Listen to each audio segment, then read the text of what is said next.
Good day sa inyo lahat mga kapartners. So, ngayong araw ay meron na naman po tayong pag-uusapan. At topic, syempre, kinukuha natin yung mga topic natin regarding sa mga tanong ng ating aspirant applicant. Okay.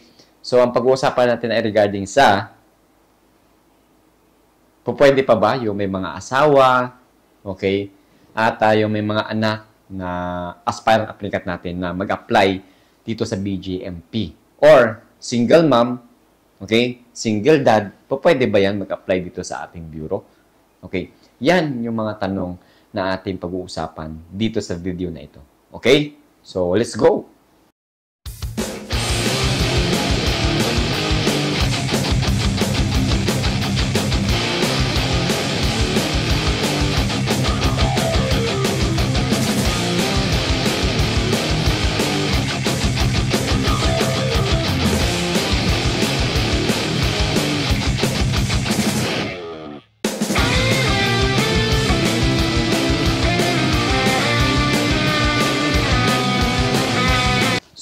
Good day sa inyo at mga partners. So, ngayong araw po, yes po, panibagong topic na naman po tayo at syempre pag-uusapan.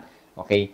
At syempre kinukuha natin yung mga topic natin sa mga tanong ng ating mga aspirant applicant. So, ngayong araw, interesting yung ating topic. Regarding ito sa katanungan na, pwede pa nga ba mag-apply yung may pamilya na, okay? May anak na, yan. Yung mga hiwalay sa asawa, okay? Yung mga single mom, single dad, pwede pa nga mag-apply dito sa BGMP. At syempre yung mga issues in concern, no? Kung makakapekto pa nga ba kapag ikaw ay hiwalay sa asawa, no? Makakapekto ba to sa pag-a-apply mo? Okay? Kapag ikaw ba ay single mom or single dad, makakapekto ba to sa iyong pag-a-apply?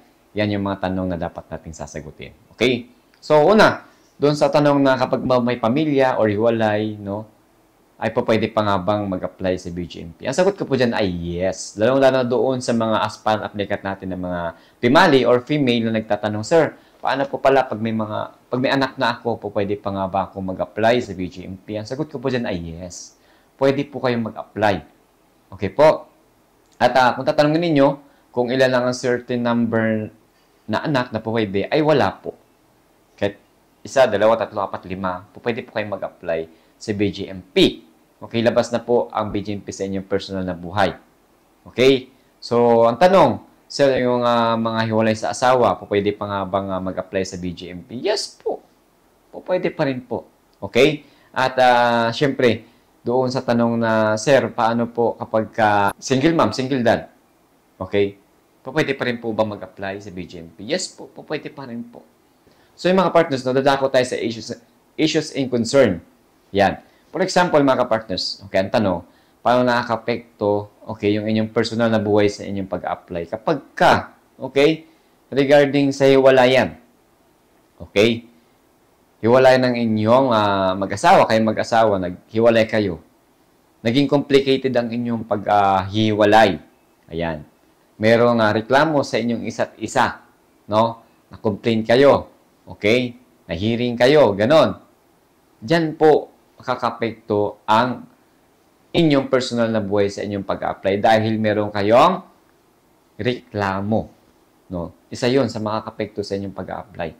Yes po, baka masira ang inyong magandang credentials, ang inyong imahe bilang isang aplikante. Yan po. Yan po, dyan nakakapekto yung inyong personal na buhay. Okay? Isa pa, regarding sa anak. Yan, regarding sa anak. No?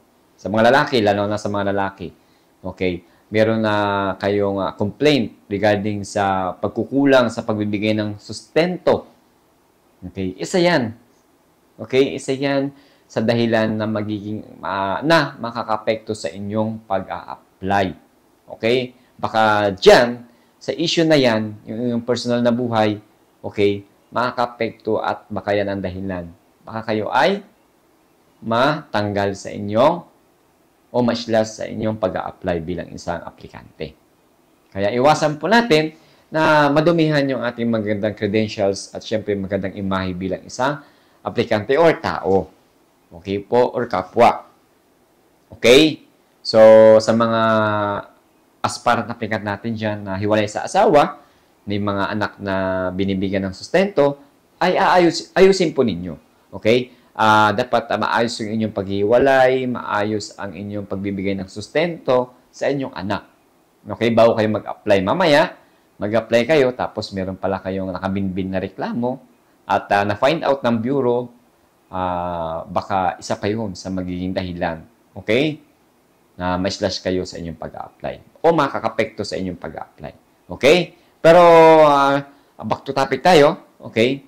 Doon sa may asawa, sa may anak, single mom, single dad. As long as wala kayong issues, okay, na makakapekto sa inyong pag-apply, ay pwede po kayong mag-apply dito sa BGMP. Okay? So, iwasan lang ninyo ha. Iwasan lang ninyo yung mga personal na buhay ninyo. Okay? Na magkaroon kayo ng hindi pagkaintindihan, may mga complaint, no? Baka yan ang magiging epekto, no? Makakapekto sa inyong pag-a-apply. Baka masira pa kayo sa inyong pag-a-apply bilang isang aplikante. Yes po. Sa bureau, lalong na dito sa BGMPI, pati mga personal na buhay ninyo ay nalalaman po ng bureau. Okay? So, by the way, ulit ko, ang BGMP naman po ay labas naman po sa inyong personal na buhay. No? Nakakapekto lamang po doon sa nabanggit ko kapag kami mga reklamo laban sa inyo. Yan. So, iwasan ninyo yung mga partners, lalo sa barangay ninyo. Okay, mamaya meron kayong records, no? Na kayo pala ay hindi nagbibigay ng sustento. Okay? Kung kayo man ay nangangaliwa, dapat ayusin ninyo yung personal na buhay ninyo para hindi maka-apekto sa inyo pag-a-apply. Yan naman po yung ating tips at gabay ko sa inyo. Okay? Dapat kasi bilang isang aplikante, maging mabuti tayo. Dapat maganda ang ating imahe o ang ating mga credentials. Para syempre, mahayag tayo agad. Okay? Walang maging hadlang sa inyong pagiging isang aplikante. Okay? Para at isa pa doon, mga kapartners, ay iwasan natin yung mga bagay na maaring makakapekto o makakasira sa ating pangarap. Okay? Dahil sa maliit na problema na yun, kapag na-find out, lalaki yan. Dapat, una pa lang, kapag may problema na, ay ayusin na ninyo. Ayusin muna bilang isang future aplikante, no? Para bago ka maging isang aplikante, ay wala na pong maaaring makahadlang, no? O makasira sa iyong mga pangarap. Okay? So, yung mga kapartners, okay? Doon sa tanong na yung mga partners ay sana may nakuha kayong kaunting aral, no? May napulot kayo at syempre magamit ninyo sa inyong pag-a-apply. Okay? So sa may mga asawa dyan, sa may mga anak, apply na kayo. Huwag na kayong magpatumpik-tumpik pa. Okay, mga partners. So regarding naman sa issues, kapag kayo ay hiwalay sa asawa, ay labas na po ang bureau doon. Okay? Sabi ko nga kanina, kapag maganda naman na ang inyong paghiwalay, walang complaint, okay, walang problema, hindi complicated ang inyong paghiwalay, ay labas pa ang bureau dyan. Pwede pa po kayong mag-apply sa BGMP. Okay? So, mga partners ha. So, hanggang dito na lang po muna tayo mga partners. Sa mabilisang tips at gabay lamang itong video na to, no? At syempre, doon sa mga aspirant applicant natin na may mga katanungan regarding sa ating topic, feel free to comment below. Agad-agad naman po natin yan na binibigyan ng kasagutan. Okay? And syempre, doon sa mga kulit mag-comment, no? Panoorin po muna ninyo ang video bago po tayo mag-comment. Para syempre, kasi yung tanong ninyo ay nandun na yung sagot sa video. Hindi lang ninyo pinapanood ng maayos. Okay?